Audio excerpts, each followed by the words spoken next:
This one is called Mandy. July 1957. Mandy is 8 years old. She is thinking about being 18 years old. Her little pigtails tickle her shoulders as she shakes her head to the music. It comes from one of the houses down the street. Even at 8, she can appreciate good jazz. Of course, the little sandy-haired, amber-eyed girl does not know it is jazz. She does not label it, nor much of anything really. She simply likes it, or she does not like it. This she likes. While she listens, occasionally tapping her bare foot to the sounds, she is busy building a race car from a little wagon. It is hard work in the Texas sun. She longs for a taste of sweet tea or lemonade. Wiping her face, she smears more grease on it, unaware of how she looks. Jack approaches her from the edge of the building. His face is curious, then angry as he sees that Mandy is taking the wheels off his beloved radio flyer. It really belongs to both of them, but Jack considers most of the toys in their home to be his, mainly his. "What are you doing?" he shouts from several feet away, glaring now, and walking as fast as his short 5-year-old legs will carry him. "Stop!" Mandy glances at him and then assures him that they will soon have a racing car to drive. "Huh?" he asks, rethinking his anger. "Yep," the little girl says, "gonna make us a go-kart." Jack settles down beside his big sister on the sidewalk. It is hot. His sandaled feet are feeling waves of heat from the pavement encompassing them. He is too interested now in his sibling's project to notice much. She works away, giving an air of one who knows exactly what she's doing. Truth is, Mandy is just improvising, as it were. She has removed the bolts that were holding the wheels on the wagon, and now she's beginning to remove the wheels themselves. "Whoa!" comes a voice from behind the two. It is their mother's voice. She does not sound happy. "Amanda Beatrice Brown." It's never a good sign when Mom uses the whole name. "What are you doing?" Mandy looks at Jack for support and sees none. The little shaggy-haired blonde boy is staring wide-eyed at her. He won't be any help, she determines. She tells her mom the truth. "I'm making a go-kart." Her smile is tentative. This could go several different ways. Her mom could say, "Oh, okay then, carry on." Or, more likely, she will tell her to put everything back and stop her work. It is possible that a spanking could accompany the second scenario. Mom says simply, "Put it back like you found it." Easier said than done, actually.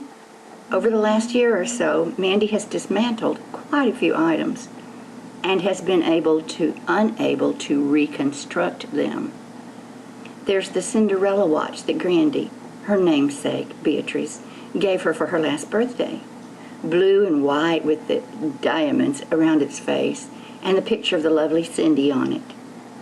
The pieces of it are stored in her underwear drawer, in a box at the back. She has hoped that she would someday be able to replace all the little parts and make it work again.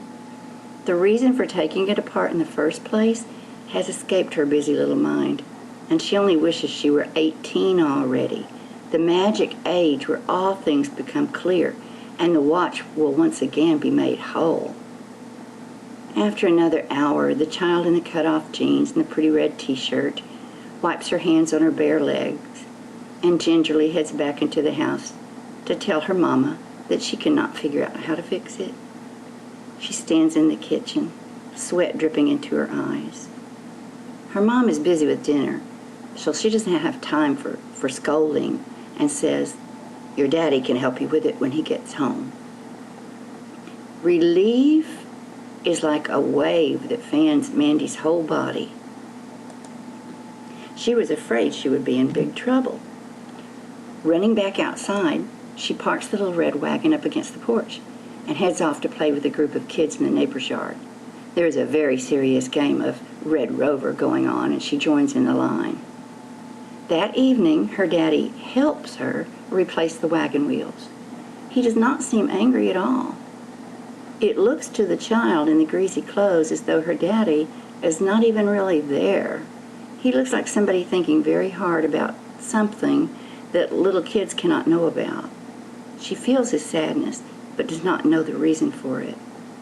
Mandy knows instinctively that this is not something a kid can ask a grown-up about without big trouble. When they are done with the flyer and it looks like its original self again, Mandy goes up to take a bath and put on clean jammies, even without being asked. Jack waits his turn in the tub by sneaking down to try for the last cookie in the jar that he noted while eating dinner in the little kitchen nook. He succeeds and hurries up to the bathroom to gloat his luck to his sister. She is not interested, so he goes into the playroom and rocks on Rocky Horse for a while, dropping chocolate chip crumbs around the wooden toy. After putting on her favorite pink short pajamas, Mandy goes to find Mama and ask her to fix her hair, which is damp along the nape and at the bottom of the two little braids. She wants to be able to do things like cut off the tresses that sometimes get in the way, and to wear fancy dresses and high heels. Well, maybe not high heels. She just wants to be old enough to be able to do it. Mandy finds her mom and dad still at the table, talking. No, not talking. Growling, a sort of adult language that scares the little girl. Their voices are low. Probably they don't want the kids to hear, but they are still yelling at each other in a way. Mandy runs back up the stairs and hides in her room. Jack shouts down the stairs to get help in the bath. He knows he's not allowed to get in by himself just yet. He too wishes to be older and independent. He does not notice his sister's tears. Finally, after what seems like hours, Mama comes up and helps him into the bath. The water he's filled it with is now tepid, almost cool. He doesn't mind it. As long as he gets to play with the little speedboat, it does not matter about the bath's temperature. Long minutes later, the little pink-clad girl cries herself to sleep. The dreams that come are of monsters. Her mom and her dad are monsters in the nightmare. She is running down an alley from them, and they are still shouting at each other and at Mandy. The morning comes. It is Sunday. Daddy has to work, so the family will not attend church today. Mandy is still thinking about the dreams and the argument her mom and dad had been aware she had witnessed. The fear would not let go of her little being, and she spent the day in dread, not knowing why. Her stomach was knotted, and her head ached, and she was afraid something horrible was about to take place in her house, to her family, and she could not stop it. She could not control the event, whatever it might be. She and Jack play, at first just the two of them, and then with the next-door kids, Grady and Gloria. Grady was big. He must have been 10 or more. He sometimes did things that Mandy did not like. There was the frog that the tall, red-haired boy put in a sack, a brown paper sack, and then had stepped on, hard. His foot had squashed the life out of an innocent little creature, and that hurt Mandy. She liked animals better than people, and she could not forgive the meanness of this boy. His sister Gloria was different, though. Mandy doubted that the pretty, older girl, a preteen was what the adults called her, knew about her brother's evilness. Yep, Mandy thought, evil. The brunette, with her sharp blue eyes, was friendly and played with the younger kids when she had nothing better to do. She was usually with her friends, but today she hangs out with Jack and his sis and with Grady. They walk to the playground. They soar on the swings and slide down the grand, tall slide that curves at the middle and is oh so hot to the bare-legged little Mandy. Jack, in jeans, is not bothered by it, but he gets hot, too, in those heavy denims. Eventually, the two Browns go back to the house for some lemonade or water or anything liquid and cool to calm the waves of heat. The blistering of the afternoon sun is completely forgotten when they arrive at the little white wooden house. Mama is sitting on the sofa, holding a piece of crumpled paper, crying. Mandy has never seen her mama cry. It is gut-twisting. She gulps and asks, "What is it, Mama? What's that paper?" The little ponytail in the back of her head feels heavy suddenly, and her knees like they might want to crumple like that paper. Her mama just looks at her, then at her little brother who is now crying himself. A telegram, the 39-year-old mother of two manages to say. She wipes at her tear-covered cheek and says flatly, "Your daddy has left us." Us? What? Mandy cannot stand any longer.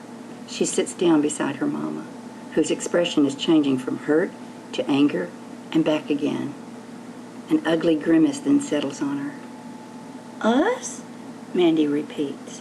How could a daddy leave his kids? Aren't there rules about that? He and Joan have gone to live together. He's going to divorce us. There it is again. Us. Mandy is not sure what a divorce is, but it could not be good, judging from the scene in the little living room with its brown sofa and stuffed easy chair. The drapes sway with a breeze that happens through the open window. Mandy does not feel the wind, however. There is too much going on in her head to pay attention to other stuff. The days that follow are blurry to both children. Jack spends a lot of time crying, and Mandy spends a lot of time trying not to cry. The world they have known has shattered. Even if Daddy walked through that door right now, it would not repair it. Nothing could mend a pain in the heart that was so very big. Mama sets about finding work after calling Grandy and Papa. They are far away. Fort Worth is miles from Dallas, but that is where they go. The neighbor of Grandy and Papa has a little garage that has been turned into a house, an apartment. That is where the Browns will live while Mama gets it together. A new school will be in store for Mandy. New kids to try and fit in with will be hard. They will be across the street from the grandparents, though, and that is good. The little garage apartment has one big room. It will be both living and sleeping quarters for them. The kitchen is adequate, and the bathroom so tiny there's only a shower, no tub. There are nice big oaks and pecans in the yard, and a long driveway to skate on. But this is a huge change for the family.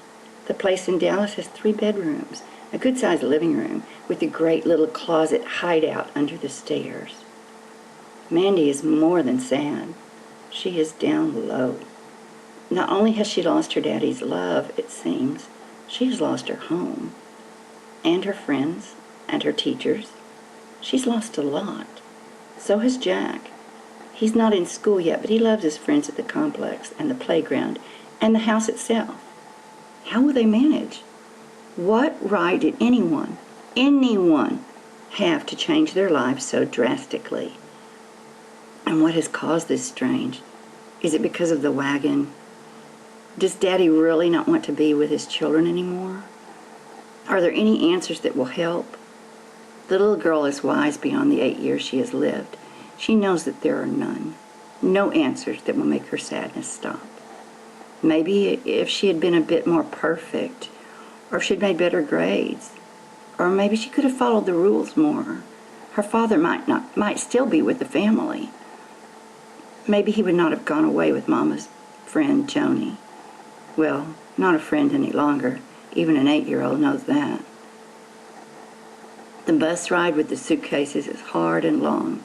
The big Greyhound coach rumbles and rocks its way to Fort Worth, stopping at every little town or intersection of buildings. It picks up a few other folks along the way. This would be an adventure if Mandy's heart did not hurt in her chest so very much. She would be watching the trees and grass speeding by the window. She would sing and play I Spy with Jack. The people getting on the bus would have been endless stories to imagine. She had loved making up stories about the people she saw, but not today, not now. This ride is a sad one. No, today the scene outside has no beauty. The other bus riders, no stories at all to tell. Today is not like any other. They are on their way to Cowtown, Grandy calls it. Papa meets them at the Greyhound station downtown. He is his usual grumpy self. The conversation starts with his calling Mandy's daddy a bad word, a very bad word. Her mama says, "Not in front of the children." But it's too late to worry about what the children have heard. The damage has been done.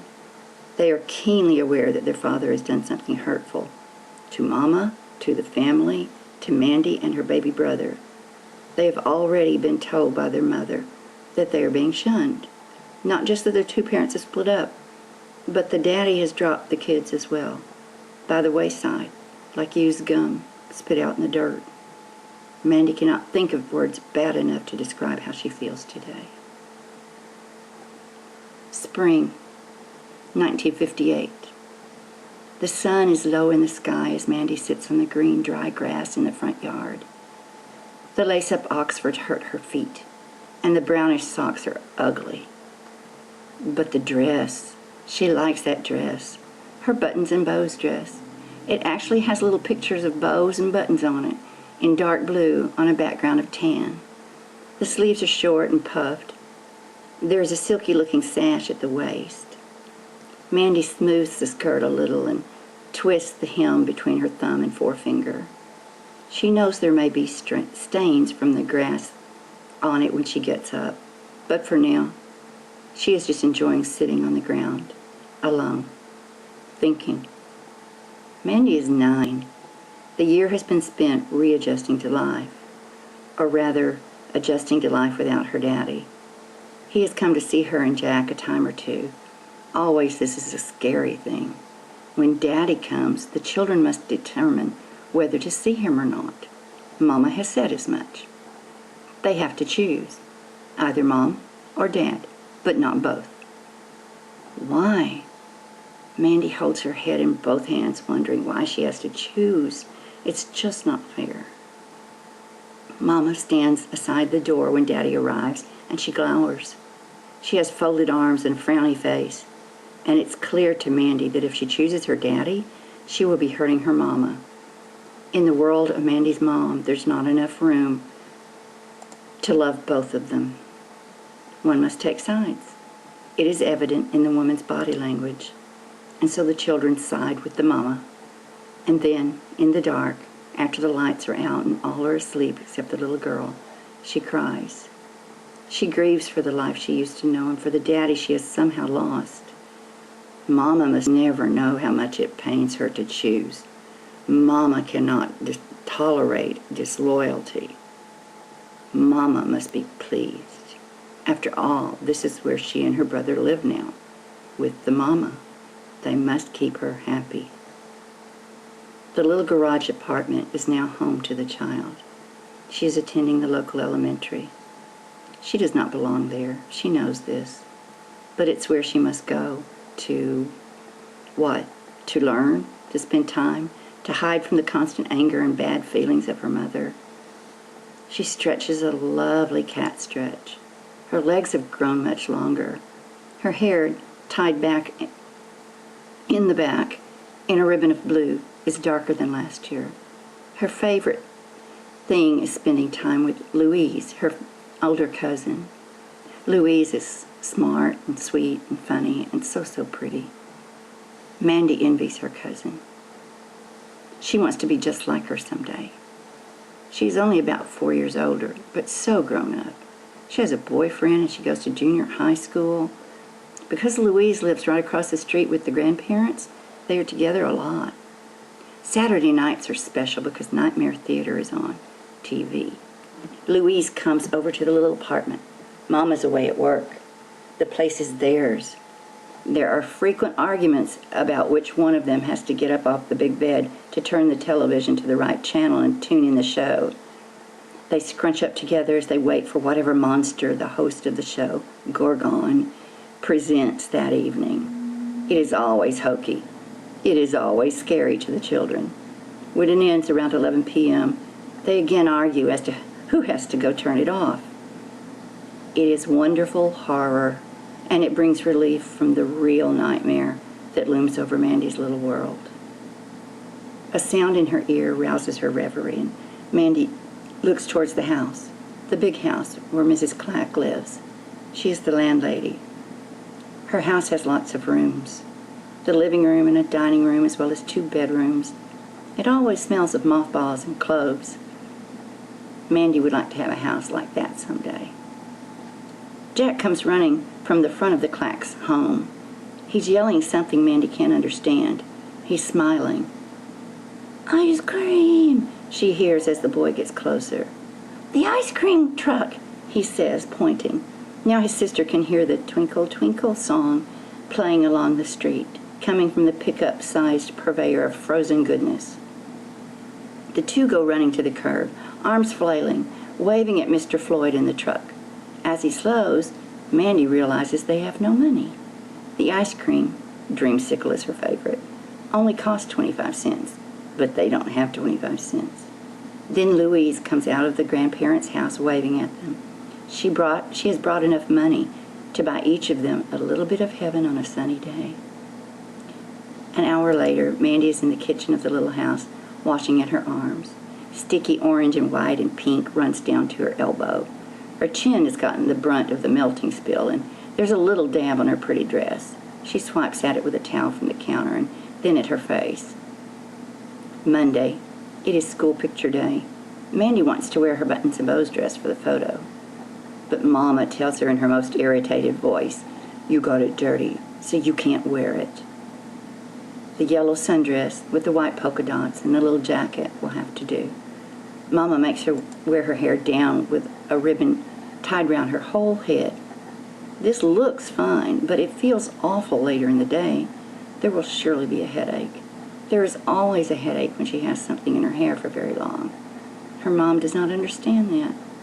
And the child is tired of the lecture that comes with resistance. So it's off to school with a white, silky ribbon. She's walking today, as most days. She has to cross only one big street, and she's quite capable of that. She knows to look both ways, and listen, and look again. Today she sees Bubba and Junior. These two boys are in her class. Twins, she guesses, though they do not look alike at all. They are mean to her. Most days they point and laugh at her. Mandy has no idea why, unless they know that her daddy left her. Maybe they think that is funny, because their daddy is still at home, with the house they share with their mama. As Mandy steps off the curb to cross the busy street, after looking and listening, her foot slips and turns. She falls. She falls right into the slit that drains rainwater down into the sewer.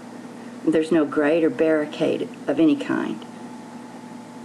She lands half in, half out of that nasty place. The concrete hurts her knees, and her books fall with paper scattered out into the street. Her pride is hurt as much as her body.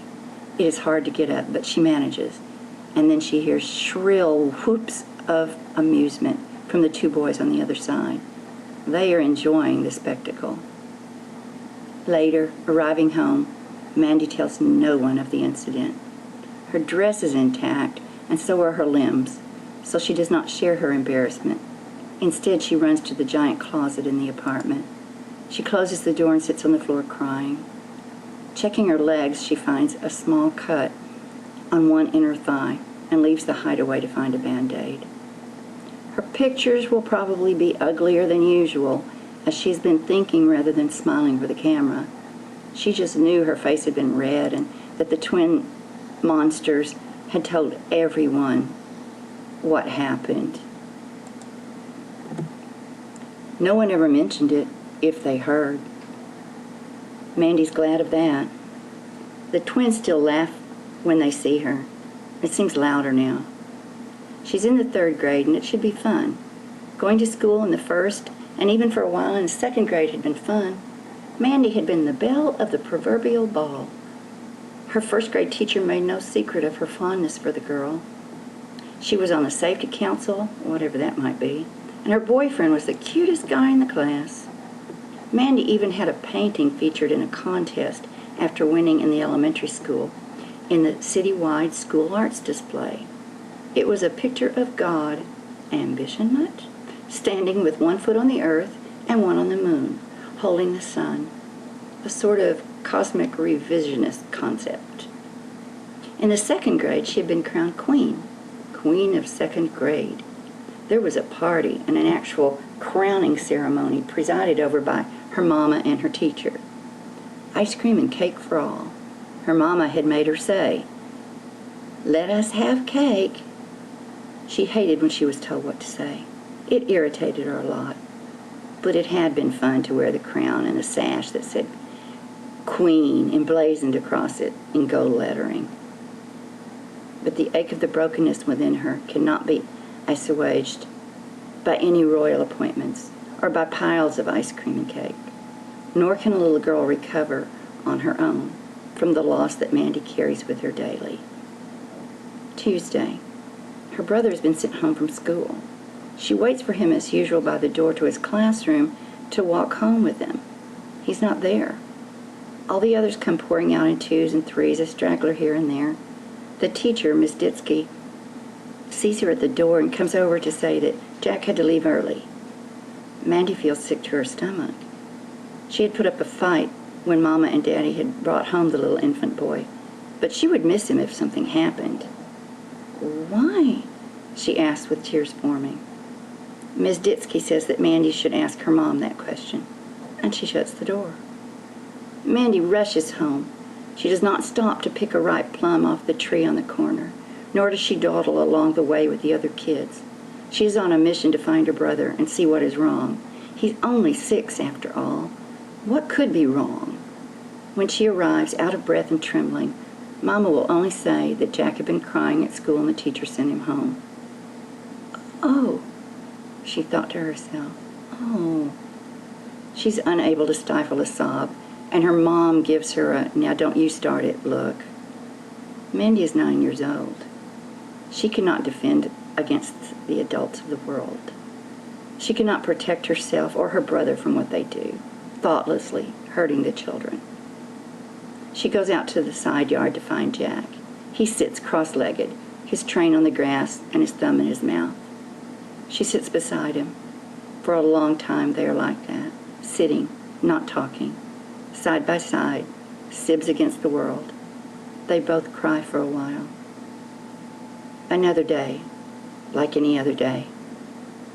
Mandy is 19. She has moved out of her mama's house. She's on her own, for the most part, though she lives in a tiny place with a friend. She is still on her own in her mind. The flat is only 1 bedroom, a tiny kitchen and a bath. The living room is big enough to hold a sofa and a chair and a small table with a lamp. It's located in a once plush neighborhood in a once beautiful home. The home has been divided into apartments. Theirs is upstairs. It has a mystery door in the bedroom on the wall facing the back of the building. It leads nowhere. It's been secured shut. It fascinates Mandy. The pretty, lithe young woman with the long brown mane sits on the floor in the flat. She is thinking. She is wondering about her daddy. 10 years have passed since she last saw him. She is wondering where he is and if he remembers her. Surely he remembers her. It only occurs to her now, at this late date, that he might want to know her, and she might want to know him. With the thought on her mind, she heads for the library, where she looks at a Dallas phone book. He is there, right where he used to be. She copies the phone number and goes to the payphone in the lobby. The dime makes a clinking sound as it passes through the apparatus that says it's okay now to dial. It does not enter her head that he might not want to talk, that he might not be as anxious to put some sort of name to the relationship so ripped and torn. As the tone on the other end signals that it's ringing in her daddy's house, she takes a deep, steadying breath. Hello? The voice is the same. It really is her daddy. Hello? Mandy manages. She sounds squeaky to herself. Daddy? A long pause. In the seconds that follow, Mandy has time to wonder what to say next. Then, Mandy? Mandy, baby? He sounds like he's crying. It's me, Daddy, she whispers. The conversation is brief because her daddy is ready to come see her right away. There's no time for small talk. After she gives him details on how to get to her apartment, she hangs up. Leaning against the wall for support, Mandy smiles and cries. It will go badly when Mom finds out. It will be odd to tell Jack. Her other family members will all wonder about her intentions. But this is her daddy, damn it, and she is entitled to see him. One day later, Mandy sits on the step of the old house where she lives. Her feet are in strappy brown sandals. She eyes them admiringly. She's wearing her best jeans and a peasant blouse that gives her confidence. Her flatmate has fashioned the long brown hair into a French braid along the back of Mandy's head. She is ready to meet her daddy. Her daddy. It sounds funny. So long it has been since she spoke the endearment. Wisteria blooms on the bush by the curb, and the pecan tree is dropping its fruit like flower girls at lovely weddings, dropping petals for the bride. She smiles. An old green Buick pulls up the street. Her eyes follow its progress excitedly. Daddy said his car is green, but the Buick keeps on its way. Then a green Dodge. It stops. She is suddenly without a clue as to what to do. Standing, she waits, still smiling. Her daddy, older, grayer, but the same daddy, gets out of the old car and hurries to her. He is wearing the same sort of shirt she remembers, a short-sleeve sport shirt with buttons and a breast pocket. It is blue and complements his eyes.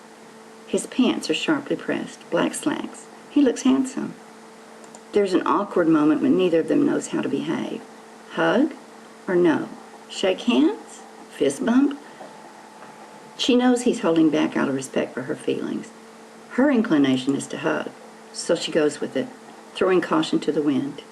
There is no set of rules that she knows of as to how to behave when rekindling old relationships. Mandy reaches out tentatively to him, unsure of his reaction. He hugs her up close and begins to cry a little. My little Mandy. Mandy with the dancing eyes. He says it over and over as he pulls back to look at her, smiling, cheeks wet with tears. The day is spent getting reacquainted. She tells her daddy of her recent doings, of work and school and extracurricular stuff. He fills her in on his life. He's still working at the airport and living in Dallas. He shares how he has missed her and Jack every single day. Thinking, he says, that someday he would see them again. And now look at you, he says. She learns that her daddy and Joan are still together and happy. His 2 stepchildren are well, and he is so sorry that what he did hurt her so. I love you more than you can know. They visit often after that. He usually comes to Fort Worth to see her. Occasionally she goes to Dallas. Mandy, maybe for the first time in her life, feels grown up. She's not lost the childlike wonder, yet she's gained some real responsibilities for her actions and behaviors. She can now see how she has always had the power to change what does not feel right, and she is using that power. Today, Amanda and her husband, so supportive and loving, visit her dad often.